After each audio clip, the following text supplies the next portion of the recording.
Hello भाई, अभी जो क्या कहते हैं, अभी अभी जो घटना हुई थी, 3 ट्रेनों की आपस में जो भिड़ंत हुई है, वो उड़ीसा के बालासोर में हुई है। तो वहाँ पर क्या हुआ, 3 ट्रेनें जब आ रही थी तब वो आपस में भिड़ंत हो गई उनकी। तो मतलब एक जो एक्सप्रेस थी वो थी बेंगलुरु हावड़ा एक्सप्रेस, जो यहाँ पर इस वाली पटरी पर इधर को जा रही थी, मतलब इधर को जा रही थी। और दूसरी जो हमारी थी कोरोमंडल एक्सप्रेस, जो कि ये कोरोमंडल एक्सप्रेस है, जो कि ये इधर को मूव कर रही थी। इसकी जो स्पीड थी वो थी, इसकी जो स्पीड स्पीड चलती है वो 130 किलोमीटर पर आवर की स्पीड है। तो जब ये स्टेशन पर थी तो इसकी स्पीड नॉर्मल रही होगी, कुछ ना कुछ कम भी होगी, 125 मानो। तब यहाँ पर जब इसको यहाँ पर ग्रीन सिग्नल दिख रहा था, तभी जब जो यहाँ पर पहुँची है, तभी इसको यहाँ पर रेड सिग्नल दिखा, जिस कारण से जब ये जो लूप लाइन होती हैं ये भी पट्टी होती हैं, ये पटरी प्लेटफॉर्म पर बनी हुई होती हैं। बेसिकली जब हमारी जो पटरी की लाइन्स होती है वो खाली ओनली 2 लाइन्स में पटरी पर हमारी ट्रेनें चलती हैं। एक हमारी ट्रेन इधर को मूव करती है तो एक हमारी ट्रेन इधर को मूव करती है।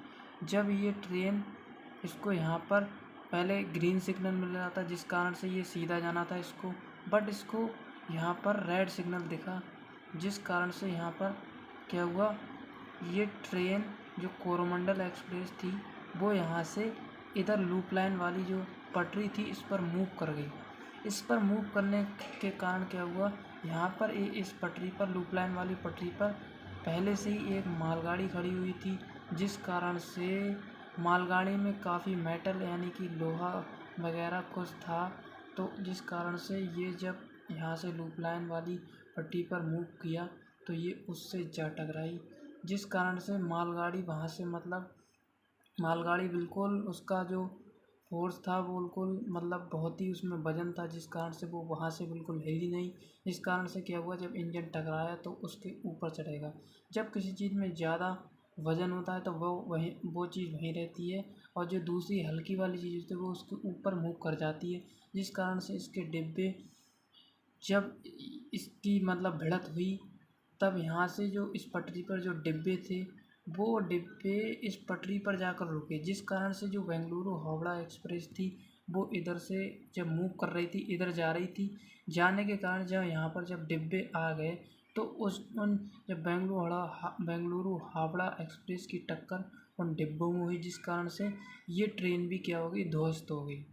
तो जो लूप लाइन्स होती हैं वो करीब 700 मीटर की होती हैं, जो यहाँ से फिर से जाने के बाद वो पटरी पर मिल जाती हैं, उसी पटरी पर।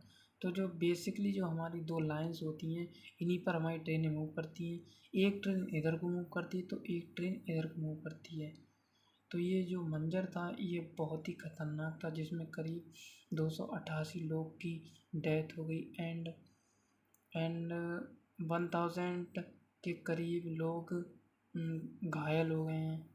तो इस प्रकार ये जो कमी थी वो इलेक्ट्रॉनिक इंटरलॉकिंग की कमी थी, जिस कारण से क्या हुआ, ये सब पूरा हादसा हुआ।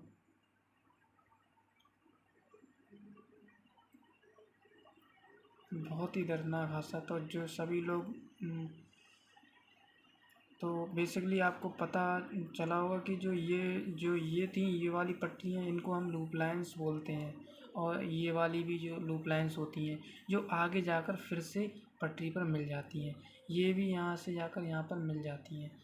तो यार जो कोरोमंडल एक्सप्रेस थी इसमें काफ़ी लोग थे, जिस कारण से वो हुआ, जब इसमें टक्कर हुई थी, जो हमारी यहाँ पर मालगाड़ी खड़ी थी तो उसमें काफ़ी अधिक मात्रा में, मतलब वो मालगाड़ी मेटल वगैरह ले जा रही थी, तो जिस कारण से वो रुकी हुई थी। तो जब उसकी टक्कर हुई तो मतलब उस गाड़ी में तो मतलब वज़न मान लो, वेट मान लो, उसका बहुत ही हाई था, अधिक था, जिस कारण से जब इसकी टक्कर हुई कोरोमंडल एक्सप्रेस तो उसका जो इंजन था वो उसके ऊपर चढ़ के आगे मतलब पहुंच गया, और जो डब्बे थे वो इधर उधर अस्त व्यस्त होकर इस वाली जो पटरी है यहाँ पर, तो यहाँ पर वो पहुँच गए, जिस कारण से जब बेंगलुरु हावड़ा एक्सप्रेस अपनी स्पीड से आ रही थी तब वो जो यहाँ पर डब्बे आ गए थे इस वाली कोरोमंडल एक्सप्रेस के टकराने के बाद, तो ये भी हावड़ा एक्सप्रेस भी इसमें जाकर टकरा गई, जिस कारण से ये वाली ट्रेन भी अस्त ध्वस्त हो गई। तो इस प्रकार ये पूरा मंजर इस सिग्नल की वजह से हुआ। तो मेन कारण ये सिग्नल है, इलेक्ट्रॉनिक इंटरलॉकिंग, जो कि पहले ग्रीन था और बाद में रेड हुआ। तो कहीं ना कहीं ये सिग्नल की इंटरलॉकिंग, इसको हम जो कवच है, जो अभी मंत्री जी ने कवच के बारे में बताया था, तो कवच का मतलब ये कोई फेलियर नहीं है, क्योंकि कवच था ही नहीं। अगर कवच होता तो मतलब ये ट्रेनें आपस में नहीं लड़ती। तो कवच जो आया है वो मतलब यहाँ पर लागू नहीं हुआ था। तो कहीं ना कहीं ये अभी जो खामियां हैं वो इस सिग्नल की है। तो ये पूरा इसका वो था जो मैंने आपको समझाने की कोशिश की थी। तो इसमें जो भी लोग बेचारे लोग मतलब इसमें घायल या जिनकी डेथ हो चुकी है, उनको मेरी तरफ से श्रद्धांजलि है, सभी भाई सभी को। तो यार ये पूरा मंजर था इसका। और थैंक यू यार वेरी मच यार, सभी लोग इनको श्रद्धांजलि ज़रूर दें।